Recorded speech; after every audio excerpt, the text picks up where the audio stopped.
Ang dami kalaban! Miss, huwag ka mag-alala. Ililigtas kita. Huy! Salamat Muntikan pa tayong matalo dahil sa akin. Okay lang. Add mo ko Clyde Joseph yung pangalan ko. Pataasin natin rank mo. Clyde Joseph? Kapangalan ng crush kong kapitbahay yun sige. Bes, alam mo ba, nakalaro ko kagabi yung crush ko. Teka, yung kapitbahay nyo? Di ba matagal mo na crush yun? Oo, Bes. Sana makalaro ko ulit siya mamaya. Ayan na naman siya, Sana makalaro ko siya ulit. Bakit di siya online? Ay, kainis. Di ko siya nakalaro ngayong gabi. Wala ding signal dito. Si Clyde ba yun? Uy, Scarlett. Sorry, di ako makakalaro ngayong gabi, Nawalan kami ng internet, kaya pala. Akala ko ayaw mo na akong kalaro, Ha? Grabe ka. Crush nga kita, Ha? Ano yun? Ay, oo nga pala. Magpa-install na kayo ng Bida Fiber. Sure na smooth ang laro natin kasi up to 75 Mbps ang speeds nito. Oh, huwag kang magugulat kapag sinabi kong 888 pesos lang per month to, May setup fee pero carry lang kasi up to 8 gadgets ang pwede mag-connect. Hala, thank you, Galing mo talaga. Kaya crush kita,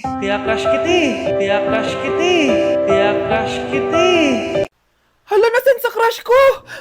Hala! Di na naman gumagana tong cellphone ko. Kakainis naman. Ayan, di kasi iniingatan kaya nasisira. May kakilala kong gumagawa ng phone, Bes. Gusto mo? Libre lang. Libre? Sige. Pwede ba? Ginagamit ko kasi ito pang school, Oo, Bes. Ako bahala. Bukas okay na yan. Tiwala ka sa akin. The best ka talaga. Ito. Ingatan mo yan, Bes! Charan! Okay na. Sabi ko naman sa'yo, maayos to, Wow, totoo nga. Naayos nga. May magagamit na naman ako. Bes, kain ka muna. Ay, wag na, Bes. May gagawin pa ako sa bahay, Kita na lang tayo bukas, ha? Sige, Bes. Thank you ulit, Ikaw lang talaga mapagkakatiwalaan ko. Yes, makakanood na ako ulit ng mga K-drama. Sino yung mabahong yun? Ay, ako pala. Ligo na nga ako. It's time. Selfie muna bago ligo. Ganda ko talaga. Ligo na nga ako. My favorite song. Ayoko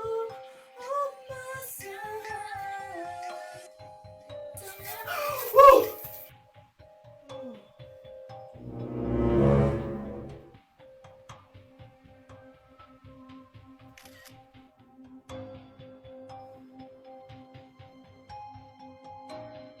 Mga anak, dadating na yung kapatid nyo galing ibang bansa. Hi mga kapatid! Ate, dala mo ba yung iPhone na pinabili ko sa'yo? Syempre naman! Pang online class mo. Thank you, ate! Yung sapatos ko, nabili mo ba? Oo naman, eto. Size 10, di ba? Ganda nito! May magagamit na ako! Salamat! Ate, nasa na yung Louis Vuitton ko na bag? Syempre, makakalimutan ko ba yun? Wow! Social naman! Miss ko na kayong lahat! Lalo na ikaw, Nay! Masaya ako, anak, na nakauwi ka na dito sa Pilipinas! Aba, umuwi na palang katulong sa Spain! Anong pinagsasabi mo katulong? Doktor tong anak ko! Bakit di natin siya tanungin? Ha? Totoo ba yun, anak? Nay! Bakit ganti naman ng iPhone? May keypad! Ha? Mali ito! Bakit na nakalagay? Abibas!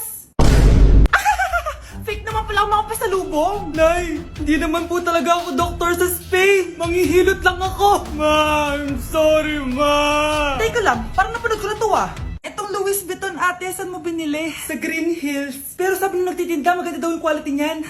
Anak, kahit ano ka pa, tanggap kita. Thank you, Nay. I love you, anak. Anak, ano to pinagpo-post mo sa Facebook, ha? Bakit po, Nay? Nagmumura ka dito, Sabi mo, tangina, laro. Yan ba yung mga nalalaman mo sa school?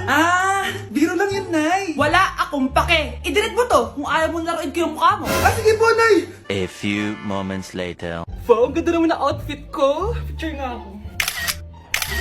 Anak, ano naman itong pinost mo? Bakit ang ikli na shorts mo? Ang ganda ko dyan, no, Nay? Akala mo kinaganda mo yan? Ang pangit! Baka bastusin ka ng mga lalaki. Grabe ka naman, Nay! I-delete mo yan! Next time, magpajama ka na lang. Yung tago lahat, pati mukha mo. Wow! Thank you so much, Mommy! You know that I love chicken nuggets! Ay, di pala chicken nuggets to.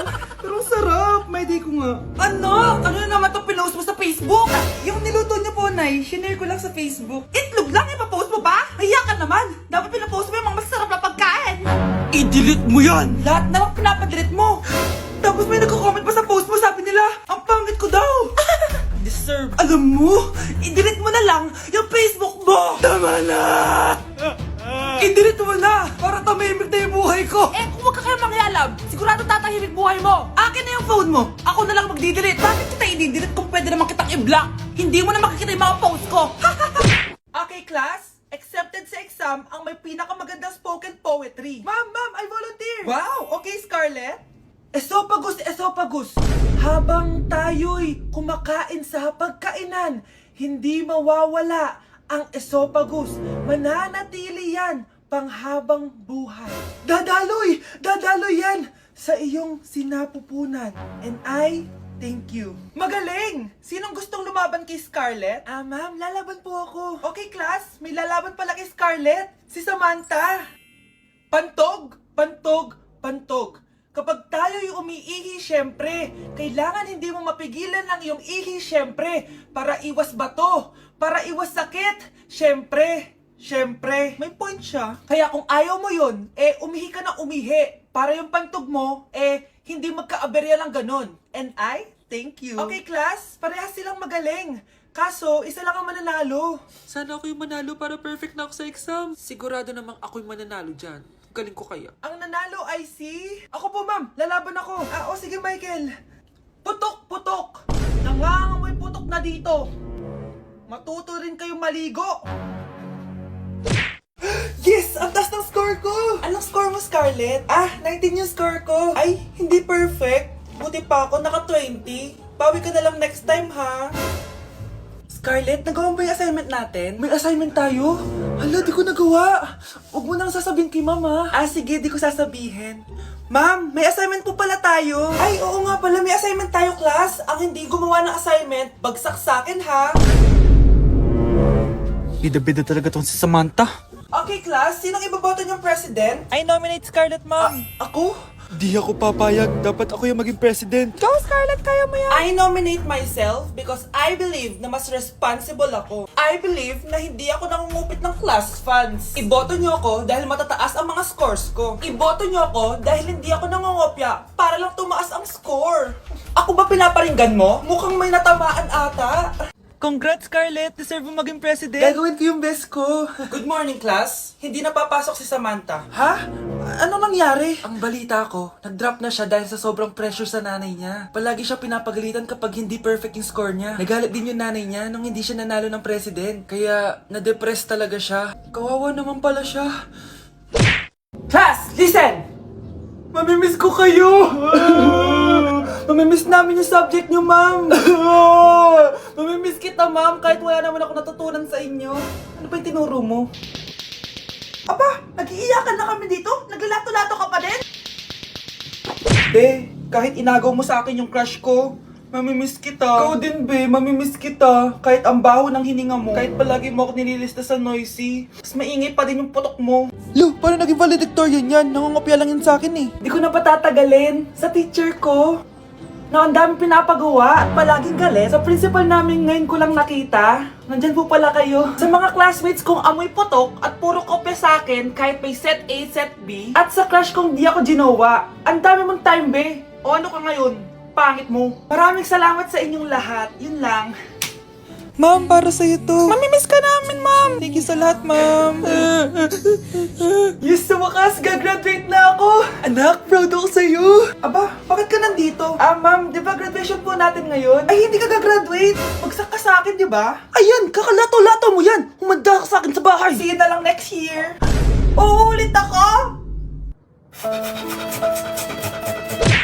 Ang bago nating top 1 ay si Samantha. Ang galing mo, Samantha. Naku, basic lang yan.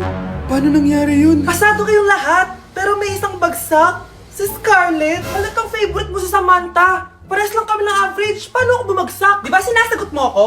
Di bagsak ka ngayon? Umanda ka sa akin. A few moments later. Class, mag-behave kayo. Nandito yung principal natin. Magandang umaga, class. Kamusta yung bago nating teacher? Gusto ko pong i-report yung teacher na yan dahil may favoritism po yan.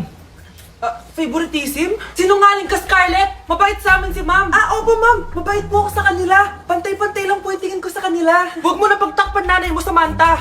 Hala, OMG, magnanay sila. Ma'am principal, pagpasensyahan niyo na siya, baka di niya alam yung sinasabi niya. Meron ako ebidensya dito na nagpapatunay na binigyan ng sagot ni ma'am si Samantha. At tinawag ng nanay si ma'am. Bawal to sa school natin Kayong dalawa, mag-usap tayo sa principal's office. Ma'am, magpapaliwanag po ako. Ang bago nating top 1 ay si Scarlett. Yes, Scarlett, deserve mo yan. Marami pong salamat, Ma'am Principal. Alam mo, buti na lang hindi mo na-teacher yung nanay mo. Anong sabi mo? Hindi mo ba alam na magkapatid kayo ni Samantha? Iisa lang kayo ng nanay.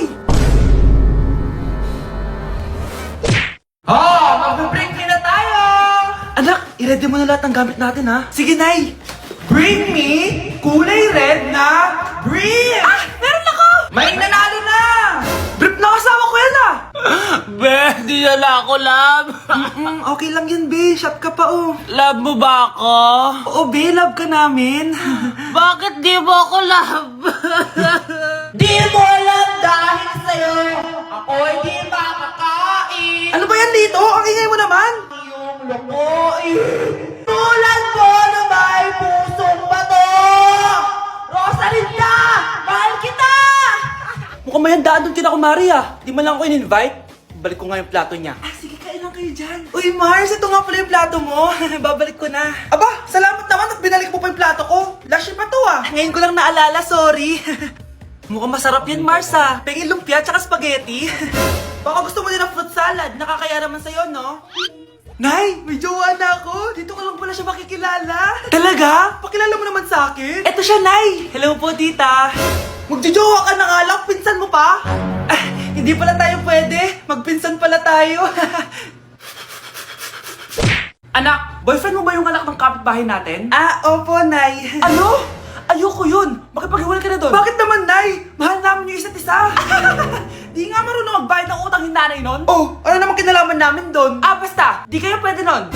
A few moments later. Babe, pumunta ka na. Tulog na si nanay. Hi, babe. Hello. Ba't parang kabado ka, babe? Kasi ayaw sa'yo ng nanay ko. Ayan na nga ba sinasabi ko?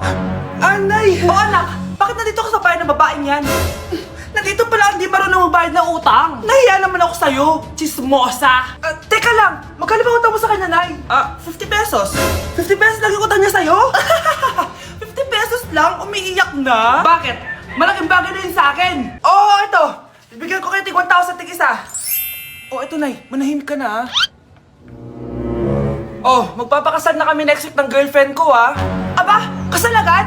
Dagdagan mo to! Nay naman! Magkano po ba? 10 milyon! 10 milyon? Babe, mukhang 20-50 pa tayo pwede magpakasal.